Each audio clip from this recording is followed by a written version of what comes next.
Second property of the metal is metal plus water. Metal plus water always release hydrogen gas.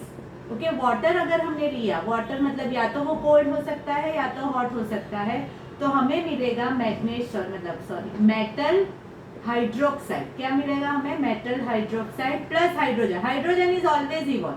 And the second part, अगर हमने metal लिया है और water की जगह पे हमने स्टीम, स्टीम का मतलब the gaseous form of water हमने यूज किया, वाटर ही है but is the gaseous form of water. तो अगर स्टीम हमने यूज किया तो हमें क्या मिलेगा? Again hydrogen is always release but हमें मिलेगा metal oxide. The most important part, ये वाली प्रॉपर्टी थोड़ी मतलब अच्छी तरह से समझना.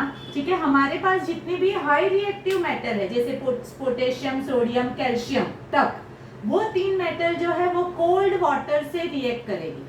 क्यों? Because they are very very reactive metal. अगर हम उसको हॉट वाटर से रिएक्ट करने जाए तो the reaction becomes highly exothermic reaction and due to that आपका वो बर्न मतलब बहुत ज्यादा अमाउंट ऑफ ब्लास्ट हो जाएगा, वहां पे एनर्जी क्रिएट हो जाएगी. And because of that potassium, sodium, calcium को हम कोल्ड वाटर से रिएक्ट करेंगे. ठीक है, तो मैं लिखा रही हूँ. और अगर हमने पोटेशियम और सोडियम, मैंने बोला वैसे ऑलवेज वो दोनों साथ में ही आएंगे, water liquid form and cold. Compulsory जब भी लिखो तो इतना लिखना जरूरी है.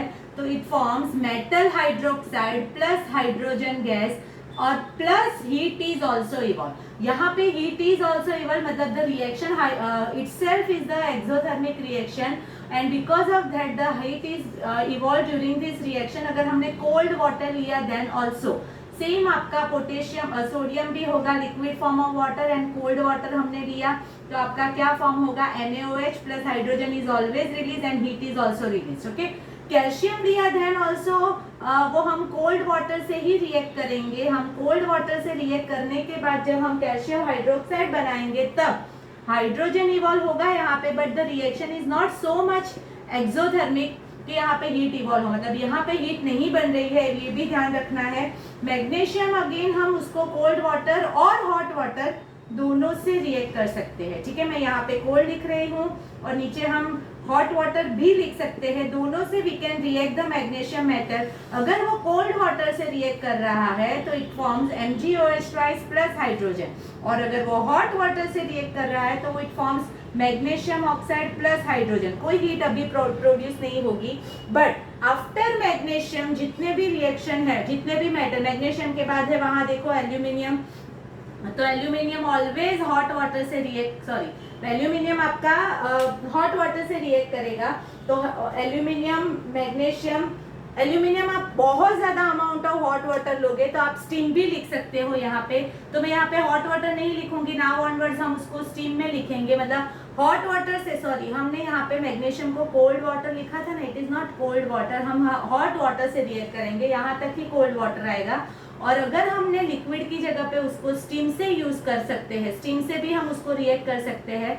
तो अगर हमने उसको स्टीम से रिएक्ट किया तो वो मैग्नीशियम ऑक्साइड बनेगा क्योंकि हमने लिखा है ना it form steam, it reacts with steam to form magnesium oxide. तो अभी से यहाँ से मैग्नीशियम के नीचे जितने भी है they all are reacted with steam and form oxide of the metal. तो एल्यूमिनियम अगर स्टीम से प्रोड्यूस रिएक्ट किया तो aluminium oxide plus hydrogen balance नहीं किया है. और the most important reaction is iron. Iron, red hot iron, यहाँ पे मैं रेड हॉट इसीलिए लिख रही हूँ बिकॉज हमने आयरन को भी रेड हॉट किया और ये हमने गैसियस फॉर्म लिया, स्टीम लिया है यहाँ पे.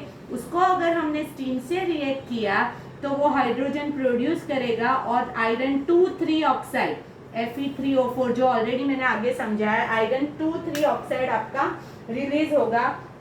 और आयरन के नीचे जितनी भी मेटल है, आयरन के नीचे lead, copper, mercury, silver, gold, platinum, they do not react with water at all. Water, steam किसी से भी रिएक्ट नहीं होगी. यहाँ पे भी अगर हमें रिएक्शन करना है तो आयरन को भी रेड हॉट करना पड़ेगा और रेड हॉट आयरन आपका स्टीम से रिएक्ट करके iron 2,3 oxide, the most important reaction, please ध्यान रखना. तो यहाँ तक के रिएक्शन एक बार प्लीज पढ़ लेना. और हाँ, यहाँ पे एक रीजन है, कोई भी मेटल जब हम रिएक्ट करते हैं तो it floats on the water. Water के साथ रिएक्शन है तो मेटल है और वाटर, हमने बीकर में वाटर लिया उसके अंदर मेटल डाली तो after some time the metal floats on the surface of water. Why? Because जो हाइड्रोजन गैस है प्रोड्यूस हो रहा है रिएक्शन के बाद, उसके बबल्स आपके मेटल के साथ स्टिक हो जाएंगे एंड ड्यू टू दैट वो आपका लाइटर देन वाटर हो जाएगा and because of that it floats on water. तो एक रीजन है यहाँ पे, वो ध्यान रखना, लिखा है नोट्स में, और नोट्स साथ में चाहिए आपकी शाम को।